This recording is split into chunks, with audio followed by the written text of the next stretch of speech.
KOVALEV'S team has come out and says they are willing to face Canelo Alvarez and they can be ready by November 2nd, despite just having fought Anthony Yarde. What up, Fight World? It's your boy Ego, and I'm back with some more boxing. Make sure you smash the like button. Also, subscribe to the channel for the latest and greatest in boxing. If you want to become part of the gang, notification gang, please hit the bell icon. Now, I just did a video on Unpacked. Make sure you guys check out that series where I just talk about current boxing topics. Now, one that's been heavy is Kovalev just beat Yarde, and Canelo wants to fight him. You know, I don't know why Canelo's so like fixated on Kovalev as an opponent, but that's who he wants to fight. You know, to me, I think I know what the reason is, and I've talked about it. But anyway, there was rumors that Kovalev, you know, was kind of like, yo, can we get the date switch? Because November 2nd, that's a quick turnaround. I just came out of a fight.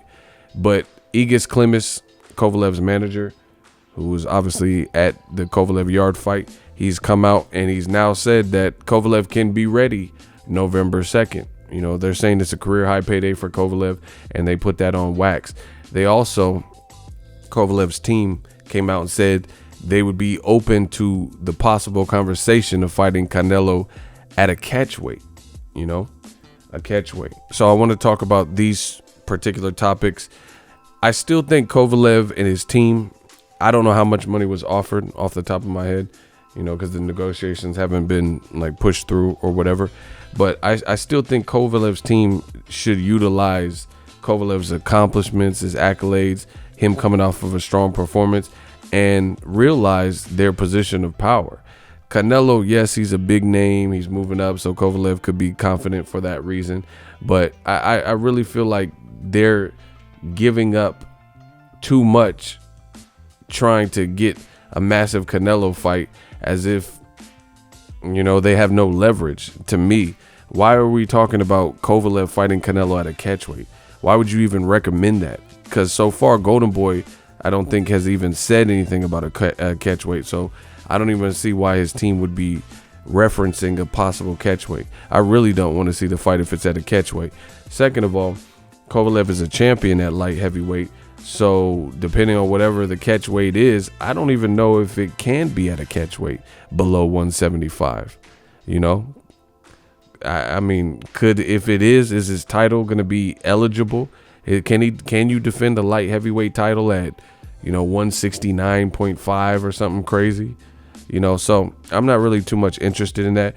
However, I wouldn't have thrown that out. Beyond that, irregardless of if you can fight for, you know, under 175, fight for a title and, you know, make it, you know, have him sanction it, I wouldn't have recommended that. Beyond that, there might be a rehydration clause. These are all things that, this is what I'm saying, like with Canelo's team, it's like Golden Boy and Canelo, they have a cash cow, and it's constantly a weight stipulation. You know, people are saying there's fights where Canelo shouldn't have won, but the judges had this crazy screwy scorecards. You know, we've seen this time and time again. It gets old. You know, Canelo's a very good fighter, a very talented fighter, but I think people are getting fed up with just the politics behind, you know, the franchise champion when he's supposed to fight Charlo, mentioning guys like Caleb Smith, but no fight is being made there. Demetrius Andre throwing his name out there, not fighting him. You know, it kind of gets old, the same magic trick over and over. I don't really understand the Kovalev fight when the talent pool is thick from 160 to 168, including 175. You got guys like Gilberto Zurdo Ramirez. That's two Mexican fighters out of Mexico, and I think you could put together a big, you know, they always talk about in boxing the Hispanic Latino fan base, the Mexican fan base, the Latino fan base, how vast it is in the States, you know. But why not make that fight? You know, David Benavidez at 68, if he beats and comes through Anthony Durrell fight, right?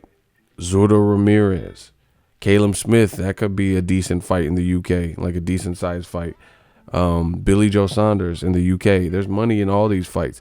I just feel like Kovalev, he's accomplished and storied, But with that story comes his weaknesses. We all know what Kovalev does well. So yes, there's an inherent danger anytime you move up in weight, but that's why they're having Canelo as the favorite already in the early forecast if the fight is supposed to happen, you know, because we already know what troubles and plagues Kovalev.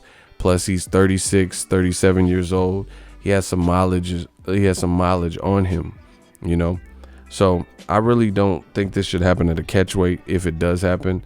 And I think Kovalev's team should kind of stand some ground. Kovalev, he's a champion, you know, act as such. He beat B-Hop, who's, you know, one of Canelo's promoters at Golden Boy, Bernard Hopkins. He almost stopped him. He, in some people's eyes, beat Andre Ward. It was a close fight. You know, I thought he lost, but it was still a good fight, the first fight. Then he lost the second fight. Came back and corrected it with leader Alvarez. Beat Jean Pascal by stoppage twice. Pascal's a champion again. So, you know, years ago, Kovalev beat him back-to-back twice in Canada. Traveled for it. Beat Nathan Cleverly, who in his backyard, you know. And then Nathan Cleverly later became a champion, and then he ended up losing to Badu Jack. So Kovalev has beat some good names. So I really don't see why, you know, his team would be willing to just give into whatever Golden Boy Canelo want. I understand it's money and, you know, you want the opportunity, but play a little bit of hardball. That's what I suggest. I said play a little bit of hardball. I wouldn't be offering up catch weights. I would try to max out Golden Boy and get as much money as you can. If it's meant to be, it's going to happen, period. So that's my thoughts. I really don't want to see this fight at a catch weight. And, you know, severe weight stipulation, you know, these types of things. But let me know what you guys think. Kovalev's team has come out and says there's a quick turnaround, but they can make it. And as far as that's concerned, I still think it's really quick of a turnaround, considering that Anthony Yarde gave you a competitive, tough fight. You just got out of a training camp, and Yarde, you know, he pressed the action. He was in there. He was a live dog type of thing. And you had 11 rounds of very solid work with him. So I feel like that's pretty quick of a turnaround. I know some will argue that fighters used to do this back in the day, you know, Jake LaMotta or Ray Robinson or whoever. But this ain't back in the day. You know, things have changed. It's like talking about in 1991 what R&B singers did, you know, with their record label and how they promoted versus what R&B singers or rap artists or whatever do now. You know, we're talking about different ball games. You have the influence and the social media presence. Things are different. You can, you know, you have different options that weren't necessarily prevalent in a different time. So it doesn't, I don't care what Ray Robinson did, you know, if he, because Ray Robinson, sometimes he would fight like, you know, within 2 weeks of each other. But statistically, like historically, I guess you could say the top fighters, top level elite fighters aren't really doing that. You know, you don't really see top level fighters fighting every 2 weeks. You know, even the people who are like on the come up, Ryan Garcia, Shakur Stevenson, you don't really see them fight that frequently. They fight a bit more than the Canelos and the Mayweathers and stuff like that. But you don't really see nobody fighting every 2 weeks. It's just not needed. You know, and I'm sure some of those guys back in like Ray Robinson's time and stuff, that's where the industry and the economy was. You fought that frequently, probably because you needed a paycheck, you know. But now if you can make a couple mil, 750,000, 400,000, because that's where the marketplace is, then you don't have to fight every 2 weeks. You know, why not preserve your body and stuff like that? Unless you're really just trying to get some experience. Like Devin Haney fought in Mexico, and you know, he built up his fights to get some pro level experience real quick, you know. So that's my thoughts. Let me know what you guys think. Drop your thoughts in the comment section. We working. So if you enjoyed this video and want more content like this on the channel, you can show your appreciation by going to the PayPal donate button or the YouTube support button, and you can donate any amount that you feel is equivalent to the value of this video. Much more to come. Thank you guys for your support. Boxing Ego, the future of boxing.